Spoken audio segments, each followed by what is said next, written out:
자, 이번엔 제가 앞 강의에서 잠깐 빠뜨린 링킹 에러 생기는 경우 하나 보여드리고요. 그 다음에 헤더 가드에 대해서 설명을 드리겠습니다.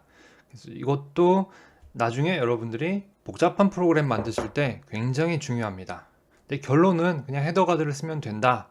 이렇게 되기 때문에 뭐 이번에는 좀 부담을 갖고 보실 필요는 없고요. 한번 이런 게 있나 보다 이렇게 한번 봐두시면 충분합니다. 자, 앞 강의에서 제가 이제 add.cpp 파일을 더했었는데, 자, 이거 다시 돌아갈게요. 그래서 close. 자, add 파일이 있었잖아요. add 파일을 잠깐 뺄게요. 빼는다는 게 delete를 하는 게 아니고 remove. 잠깐 해볼게요. remove인데 delete를 하면 파일 자체를 지워버리는 거고, remove를 하면은 비주얼 스튜디오한테 빌드할 때, 컴파일할 때 이 파일에 대해서 생각하지 마. 없는 셈 쳐. 이렇게 되는 겁니다. 그래서 지금 뺐더니 소스 파일즈에서 add.cpp가 사라졌죠? 자, 빌드 솔루션을 하면은 자, 링킹 에러가 떠요. 자, 여기 보시면 unresolved external symbol. 아, 이건 말만 들어도 복잡하죠. 그 다음에 언더바, 언더스코어 몇 개 있고 add. 자, add가 없단 얘기인데 컴파일 에러, 신텍스 에러는요, 이게 더블 클릭하면 자기가 위치를 가주잖아요. 근데 링킹 에러는 뭐 잡아줄 방법이 되게 애매해요. 그래서 이거 때문에 여러분들이 굉장히 그 시간 낭비, 그 다음에 헷갈려 하시고 막 멘붕 오는 경우가 꽤 있거든요. 그럴 땐 좀 침착하게 이유가 뭔지 에러 메시지 보면서 추적을 해 나가시면 됩니다. 그래서 방금 거는 add.cpp 파일을 빌드에서 뺐기 때문에 발생한 문제죠. 그래서 그걸 다시 여기 넣어줄게요. 드래그 앤 드랍해서 넣어주면은 빌드할 때 add.cpp도 같이 생각을 해주세요. 이렇게 되는 거죠. 그래서 이런 링킹 에러가 발생하기 시작하는 문제는 요 디클러레이션하고 데피니션을 우리가 이제 분리하기 시작했기 때문에 링킹 에러가 생길 수도 있는 거예요. 자, 다시 빌드를 해보면은 문제가 해결됐다는 것을 알 수가 있습니다. 그래서 컴파일 에러가 왜 안 생기고 링킹 에러가 나나요? 이럴 수 있는데 컴파일러는요 add 펑션의 프로토타입 그 다음 fold declaration만 알고 있으면 있다는 것만 확인이 되면은 빌드는 해요. 근데 실질적으로 그게 어떻게 작동하는지 몸체가 없으니까 링킹할 때 몸체를 못 찾아서 문제가 생기는 겁니다. 이거 굉장히 헷갈리는 개념이에요. 근데 나중에 여러분들이 분명히 한 번, 한두 번이 아니라 뭐 끝없이 만나실 문제이기 때문에 개념적으로는 이런 문제가 생길 수 있다는 거 제가 분명히 설명을 드렸습니다. 그다음에 그 외에 또 진행하다가 종종 에러가 생기면은 그때그때 봐두시면 나중에 도움이 됩니다. 그래서 이어서 이제 헤더 가드에 대해서 설명을 해볼게요. 헤더 가드 예제를 설명하기 위해서 아까 설명했던 add 예제 한번 다시 만들게요. add integer a, b, a 플러스 b. 자, 이렇게 함수가 있고요. 그 다음에 우리가 어떤 두 something이라는 뭐 함수가 있다라고 가정을 합시다. 근데 이 함수가 add를 사용을 해요. 그리고 add를 사용을 하고요. 그 다음에 메인에서는 두 something을 하는 거죠. 소 something이 됐네요. 두 something을 하는 구조가 되는 거죠.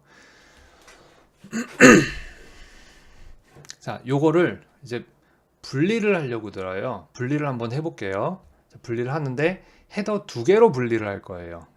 헤더 두 개를 분리를 할 거고 헤더 가드 그다음 혹은 인클루드 가드라고도 하거든요. 뭐 이렇게 막아준다, 지켜준다 이런 의미죠. 가드.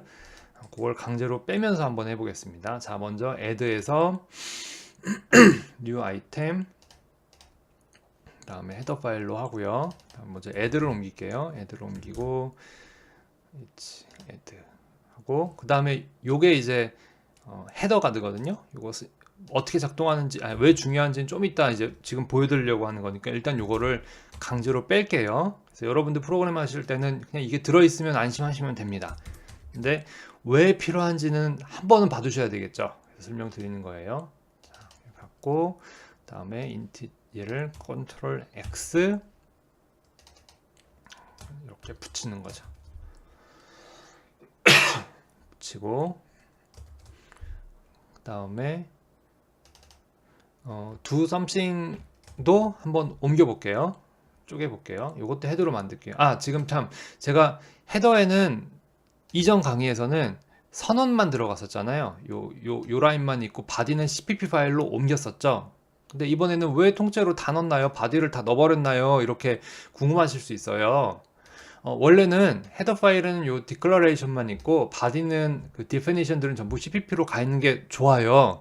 그런데 현실적으로는 그 프로그래머들이 항상 그렇게 깔끔하게 정리하기가 쉽지 않아요. 테스트하고 지우고 테스트하고 지우고 고치고 뭐 이런 게 반복이 되기 때문에 헤더 파일에 이렇게 다 집어넣어 버리는 경우가 굉장히 많습니다.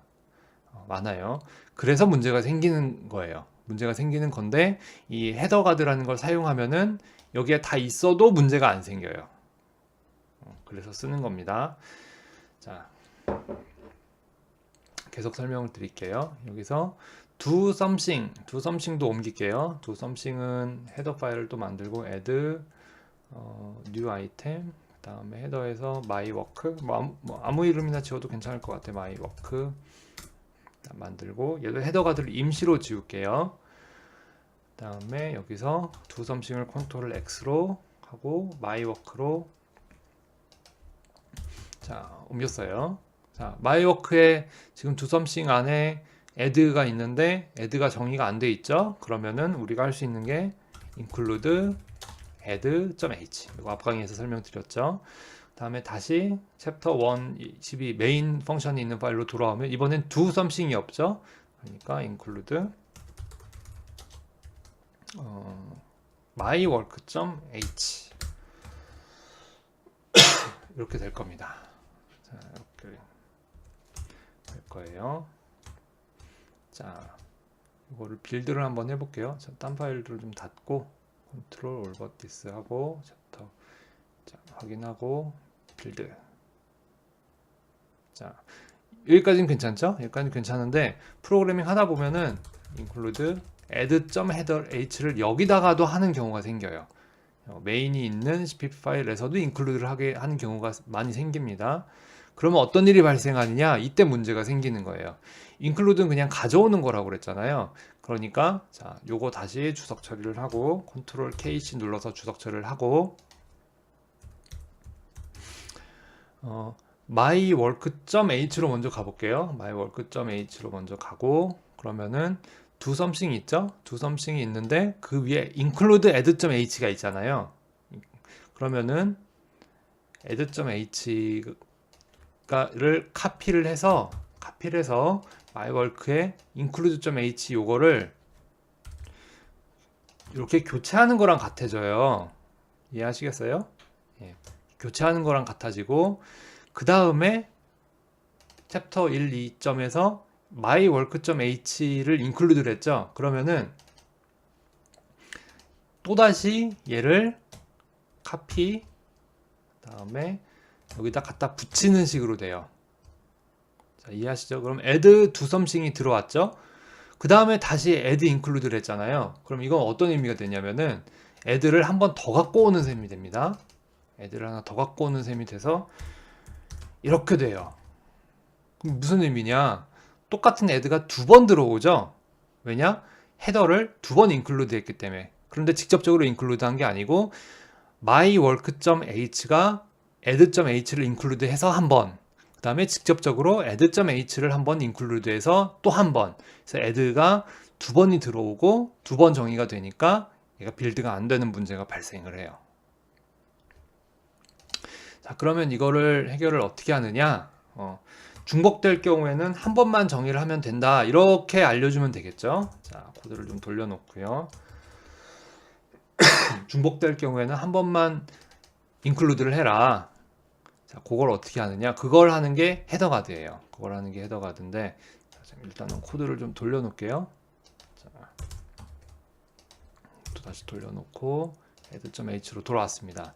자, 원래 표준에 맞춰서 할 때는 어떻게 하냐면은 전처리기예요. 전처리기 또 다음 강의에 또 한 번 다시 설명을 드릴 텐데 여기서는 일단 이렇게 보여드릴게요. if 샵 누르고 if ndef if not defined 그 다음에 적당한 이름을 줘요. myAdd 뭐 이런 식으로. 그럴 경우에는 define myAdd 그 다음에 끝까지 가고 and if 자 이렇게 하면은 myAdd라는 게 이미 정의가 돼 있으면은 얘네를 정의하지 말라. include가 이미 되어 있다면은 얘네들을 다시 include 하지 마라. 이런 식으로 작동을 하게 됩니다. 그 다음에 mywork에서도 똑같이 해주면 좋은데 일단은 넘어갈게요. 그래서 챕터 1로 들어와서 다시 빌드를 해보면은 자 헤더 가드 덕분에 add 함수가 두 번 include가 되지 않고 깔끔하게 한 번만 include가 돼서 빌드가 잘 되는 걸 알 수가 있죠. 확인을 할 수가 있습니다. 자, 그래서 보통 이게 이제 표준인데 요거 좀 번거롭잖아요. 번거로워서 이 프라그마 원스를 사용을 합니다. 그래서 이게 한번 돼 있으면은 요거하고 똑같이 작동해요. 그래서 그냥 이거 한 줄만 쓰는 게 좋고 그 다음에 비주얼 스튜디오는 헤더 파일을 만들면 얘를 앞에 넣어주죠. 그래서 사용하기가 편하죠. 자, 마이워크도 여기 있었고 뭐 얘도 뭐 다시 해줘도 되고 뭐 지금 구조에서 없어도 되는데 헤더 파일은 다 이거 넣는다라고 그냥 생각을 하시면은 편합니다. 여기 돌아와서 빌드를 해보면은 자, 아무 문제 없이 빌드가 잘 되는 것을 확인을 하실 수가 있습니다.